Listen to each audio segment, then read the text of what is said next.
Rain splashed against the cracked asphalt as a small girl trudged forward, shoes soaked, hair plastered to her forehead.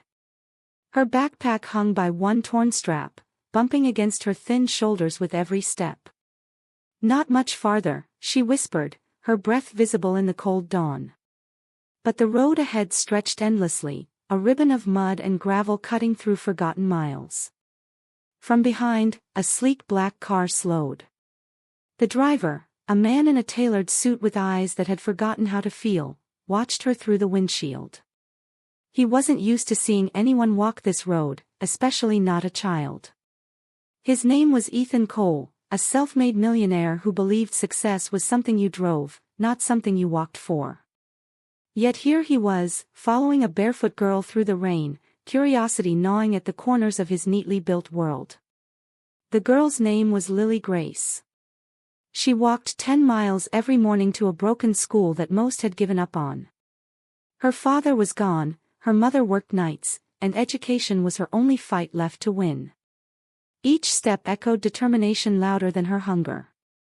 Ethan told himself he was just observing, some strange, detached interest in this child's persistence. But with every mile, something inside him cracked. Her small figure against the storm reminded him of everything money couldn't buy. When she stumbled, she didn't stop. When cars splashed mud over her clothes, she simply wiped her face and kept walking.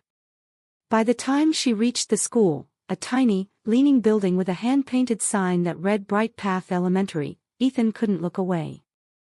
Through the window, he watched her share half a sandwich with another student, laughing through exhaustion. The teacher hugged her like family.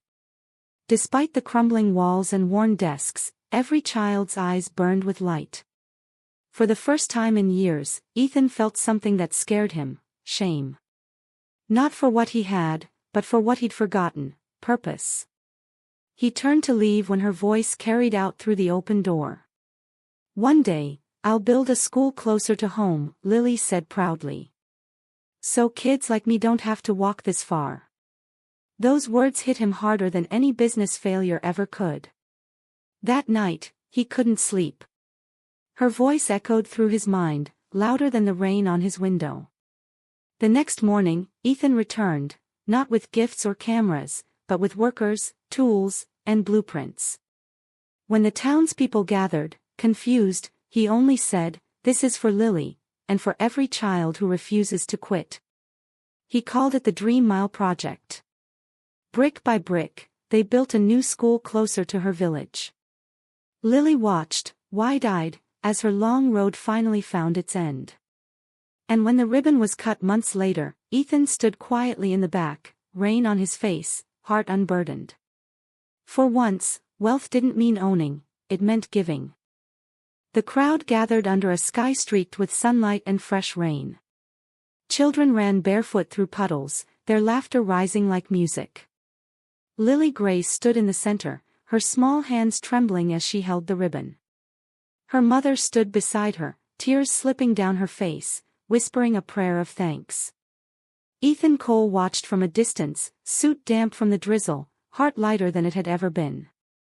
This time, he wasn't the man in the car, he was just a man who had finally learned to feel.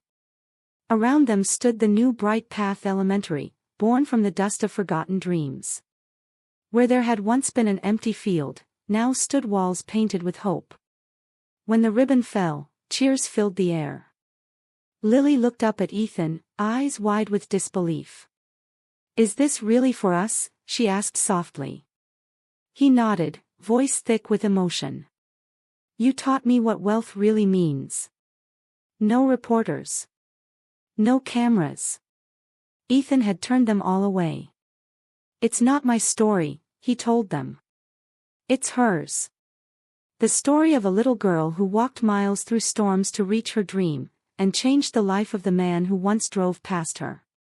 As the children rushed inside, books clutched to their chests, their laughter echoed louder than any applause. The chalkboard inside read, "Education ends the distance." Beneath it, written in uneven chalk, was Lily's small signature. Ethan stood silently at the doorway, tears blurring his vision. For the first time, he felt truly, eternally rich. That evening, he visited her mother, Maria Grace, bringing not promises but plans, scholarships for every child in the surrounding towns. "No kid should ever walk that far again," he said. Maria's eyes glistened as she whispered, "You've given them more than education. You've given them belief." Weeks later, a letter arrived at Ethan's office, folded carefully, sealed with tape. The handwriting was crooked but full of heart. "Dear Mr. Cole. I still walk to school, but now I smile every step. Thank you for believing in me, not for the building, but for my dream. I want to be a teacher of kindness, not just books. You didn't build a school. You built my courage. Love. Lily Grace." Ethan read it 3 times before placing it on his desk. Those words weighed more than any award or deal he had ever signed. He framed the letter and hung it above his office window. From then on, every contract, every decision, began beneath her handwriting, a reminder that real success starts with compassion. He continued funding schools quietly, no headlines, no speeches, just the sound of laughter spilling from new classrooms. Every brick, every roof, felt like redemption laid in stone. He no longer measured his worth in dollars but in the difference he made. Lily's journey became a legend whispered across small towns, a girl whose courage turned miles into miracles. Ethan's transformation became a quiet testament that hearts can heal when they choose to. Years later, when the two met again, she was older, standing at a blackboard, teaching children who once faced the same long road. Ethan watched from the doorway, pride softening his eyes. She smiled and said, "You see? The road wasn't wasted." He nodded, voice low but sure. "No, Lily. It led us home."